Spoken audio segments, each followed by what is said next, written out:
Hello everyone, my name is Reed, and welcome to Storytime. Today we are going to be reading some Malicious Compliance, so sit back, relax, and enjoy. There was an attempt to fire me for malicious compliance. So, in 2012, I found myself working as an overnight maintenance laborer for a family-owned collection of properties. 2 shopping complexes, a winery, a few warehouses, etc. But most of the time I was working keeping a grocery store built in the late 60s functioning, worked my way up to night maintenance manager, and loved my job. I was getting the kind of education you can't buy. Hands-on electrical one night, plumbing the next, welding after that. All taught to me by 3 men that could build a house up to code single-handedly. And we all got along great. It was the first time in my adult life I had real responsibilities, and I was respecting myself because I respected the job I was doing. The owners were all people that truly cared about their employees, and they proved this when, in 2017, they sold the main grocery store. One of the main things they included in the sale was all current employees had to be offered a new position at their current pay level. The company that bought us, I won't say their name, but think the opposite of dangerous path, does not employ an in-house maintenance team. Something breaks, they outsource the fixing of it. So they really didn't have a ready-made place for me to fit into like the other department managers. The store manager also did not like that I was making $18 an hour, $6 over a new hire rate. Thus began the systematic, what I saw as, harassment and what has been later confirmed to me as standard operating procedure for legally getting rid of someone at this company. Some of my faves include making my 35-year-old butt a bag boy. Joke's on you, I love doing easy work for good money. Writing me up for spending 20 minutes talking to the police about an accident I had seen while returning carts. I thoroughly enjoyed the district manager apologizing to me for that one. Cutting my hours down from full-time to 24 hours a week, which is completely allowable, but as the second most senior member in the store, everyone below me has to get their hours cut first. No, you can't force me to take a salaried manager's position. Yes, you can make me a cashier, a position you know I do not want, but you have to give me the $3 pay bump. And on and on and on. In addition to the many verbal promises and out-and-out lies, I became very well versed on the union rules, my specific contract rules, and how to protect myself. 7 union arbitrations in my first 5 months all ended in my favor. Meanwhile, the assistant manager loves me. I can cover any department because I've done most everything, and I'm a quick learner for what I don't know. Anything breaks down in the store, it was falling apart before they bought it. If I can't fix it, I can at the very least make a detailed work request so it gets fixed sooner. I become the go-to cover guy as well, filling in any position that needs it. Which, at long last, brings me to my malicious compliance. The store was not doing well sales-wise. About a year and a half in, they couldn't get a closing butcher. So the night manager taps me to work in the meat department for 3 hours every night just to close it out and clean it up. In the department, there is a bandsaw that's used for cutting meat with bones in it. It's a pain in the butt to clean, so after reading the department manual, I realized you were not to use that piece of equipment if you hadn't been trained on it. Now, I 100% had been trained on that bone saw. I knew how to take it apart, fix it, and put it back together. But that training was with the old company, and I had been informed many times that the new company only thought I'd been trained when they had trained me. Perfect. I can close down the bone saw earlier and get it cleaned. If any customer needs me to cut meat with a bone in it, I inform them that I hadn't been trained on that piece of equipment. Shouldn't be an issue. This is late night and the store's not doing that well to begin with. I clear all this with the assistant manager. This goes on for months until finally I'm called into the manager's office during the day. Turns out one of the customers I had informed that I could not use the bone saw was a secret shopper. The store manager is writing me up for failure to complete my duties. She's also writing it up as malicious failure. I forgot the term they used. It's basically 2 write-ups instead of just 1. And that, coupled with my previous write-up, I was 15 minutes late once, that's on me, gives her the 3 write-ups she needs to fire me. As I had done so many times in the past with this woman, I invoked my right to union representation and declined to talk with her until after I had spoken with them. At this point I'm thinking, They can't bust me, I was following the written directions.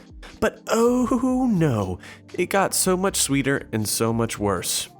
While talking to my union rep, it quickly becomes clear that the butchers are a completely different union. The store is in violation of the butchers union contract by having a non-union employee work that department. So first my union fights the write-up, wins, and gets me paid for the 4 or 5 days I missed of work. They then get me a lawyer who tells me I am not to speak with any store manager in any capacity due to the butchers union complaint against the store. 2 weeks off, fully paid, for me. I cannot very well work at a store where I cannot speak to my bosses. I then get 2 more days off paid while I speak to the various union reps for my testimony. The store is fined, $50,000 is what I was told, for breach of butcher's contract. When I return to work, my store manager does not work there anymore. Her replacement only accepts the job if his bonuses are not tied to the store's overall performance, so he doesn't mind I'm overpaid. As icing on the cake, no one really liked her, so I'm dang near a hero when I get back. Okay, lesson learned. Time to become a union member and fight for my rights. Want me to go home? Enjoy walking home yourself then. Okay, so to preface this situation happened a couple months ago, but I only just heard about the aftermath today. Basically, here in the UK, as an apprentice in a trade, you usually spend most of your week at work, and then a day at college in order to get your qualification. I'm training to be an auto tech, so I spend around 40 hours of my time at work and another 8 at my college in the midweek. Because of this and the low amount of apprentices currently in the educational system, at least from what I have noticed, they have had to pair me up with all the full-time college students. Now, I usually like to try and stay longer at college in order to not take anything home with me, since all the other students finish around 3 on a regular basis, yet during the week, I could sometimes be working until 7. Now, since I can be trusted, my college sometimes lets me work on the staff cars for services, or simple quick jobs that can be completed in a college workshop, while the rest of the class learn about things that I already know. Today was an open day for the college, and all of the staff members were running around trying to organize the workshop to look presentable for students just finishing their education elsewhere who wished to join my college. What they didn't realize was one of the heads of the department, I'll call him H, from another section of the college had their car booked in with us for a full suspension strip and rebuild. With all the other students leaving at 2 p.m. due to the open day and staff being too busy to accommodate, I offered to get them out of the crap. I also didn't want to sit doing paperwork all night. So as I'm working on the car with half of it ready, 2 p.m. starts to turn around and the other students start to trickle out until it is just me left. One of the other staff members tell me that they all need to go to the main hall where the open evening is being held, and so I'll be alone for just an hour or 2 until they can come back. I say that's fine as I'm almost done anyways. 10 minutes or so afterwards, H comes into the workshop. I'm currently behind the workshop stores just picking up a can of copper grease when H, excuse me! I turn around to see who is yelling at me. Do you know that sign says staff only? Me.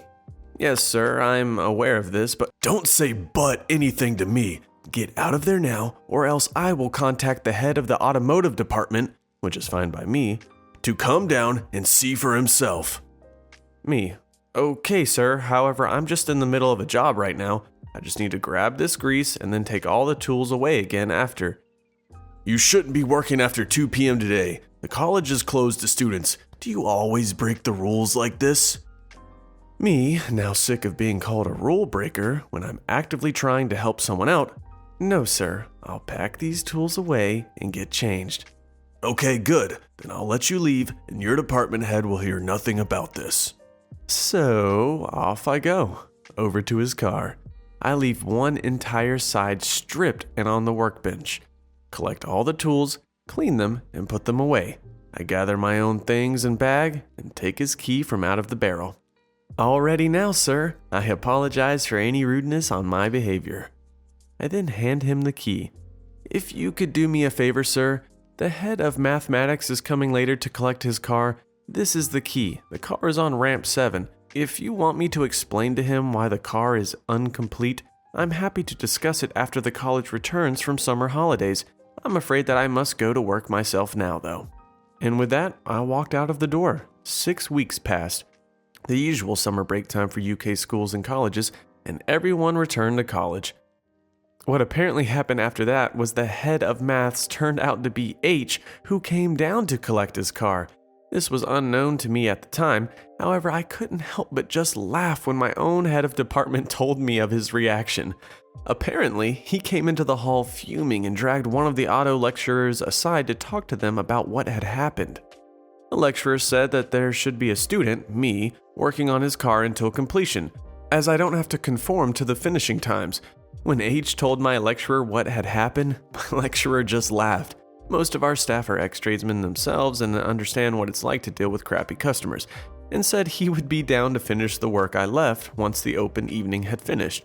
According to the lecturer, H's face turned bright red and he stormed out of the college to walk home, leaving his car until the next day.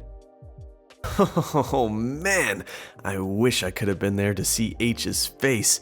When you act like that, that is what you deserve. Don't like me? I'll make your life difficult. I went to an international school. We all had foreign language requirements. I chose German. My great-grandmother grew up in Germany and we spoke it around the house. Easy class, right? On to the malicious compliance. My German teacher hated me for unknown reasons. I would ask for a pen or paper from a fellow student and get sent out of class. I would walk in and she would send me out of class. She just hated me for no known reason. Anyways, my school said a student could write in any color writing utensil as long as when their work was photocopied, it could be read. So, all of my German work started being done in yellow crayon. Mind you, I am in high school. I had to find a yellow crayon. Carry this crayon just for this class and make a point of only writing with it. She complained, refused to grade my work. We got to have a sit down with the principal and I pulled up the school handbook. Principal agreed with me and told her she could not stop me from using the yellow crayon. She complained, said she didn't want to have to photocopy all of my work. Principal decided I never had to go to her class again. Next semester, we had a new German teacher. I aced all my classes and broke my yellow crayon.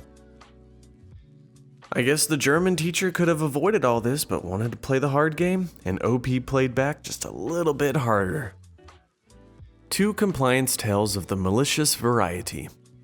Here are 2 quick tales for you, short because they're both secondhand and I don't know all of the details or much of the fallout. Number 1.